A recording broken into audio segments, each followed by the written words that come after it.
nta muryango wogira ubuzima bwuzuye utubakiye kuri Kristo, utubakiye ku gitandara kitanyiganyizwa, utubakiye ku rutare, ntibikunda. Ubu Kristo niwe soko ry'umunezero muzogira hagati yanyu no hagati yabo mutunze bose mu nzu. Uyu Kristo niwe soko ry'amahoro muzogira. Nukuri Kristo atarimwo nta mahoro ashobora kuhaba. Kristo atarimwo nimushobora kuzobumbwa, kuko burya ubutunzi bwa mbere na Pawulo yarabivuze no kubumbwa n'ivyo mufise. Abo mu muryango rero, mu yandi majambo urumva ko bategerezwa kugira agakiza. Urumva ni wakizwa wenyene mu muryango. Nukuri ntuzunezegwe ngo nakijijwe. Abarundi nibo bavuze ngo ikibabaje umutima kizindura amaguru. Rero ikintu kikubabaje uragishimikako mve iyo dukenya amahera turayasengera, mugabo ugasanga umuntu ntagira umwete wo gusengera abiwe batarakizwa, kandi umuryango uzogira ubuzima bwuzuye ari uko agakiza kari mu miryango. Haleluya.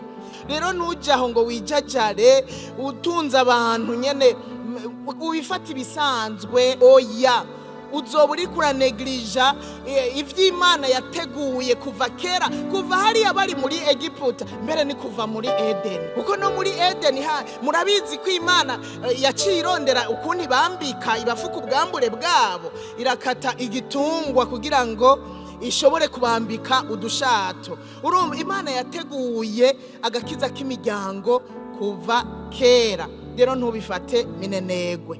Abisirayeli rero nico gituma bategetswe yuko bategerezwa kuzoza barasigurira abana babo imihango bagira yose, imisi mikuru bagira yose, kugira ngo abana babo babitahure neza, bakora ivyo bazi insiguro yavyo. Bana ko abana bapfa kudukurikira gusa baza imisi mikuru irabaye ya Pasika.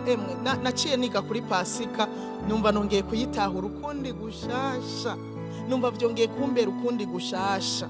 Twicare tuze turasigurira abana bacu ko n'Abisirayeli bace bahabwa itegeko, muzoze murasigurira abana banyu imisi mikuru yose mugira, kuko imisi mikuru bagira yari ifise insiguro.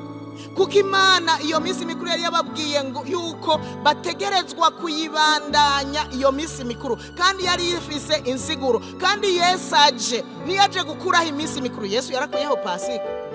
Nta Yesu yakuyeho Pasika, nta Yesu yakuyeho Pentekote n'iyindi misi mikuru, ariko byose byagumyeho. Ahubwo Yesu yaje kubishimangira.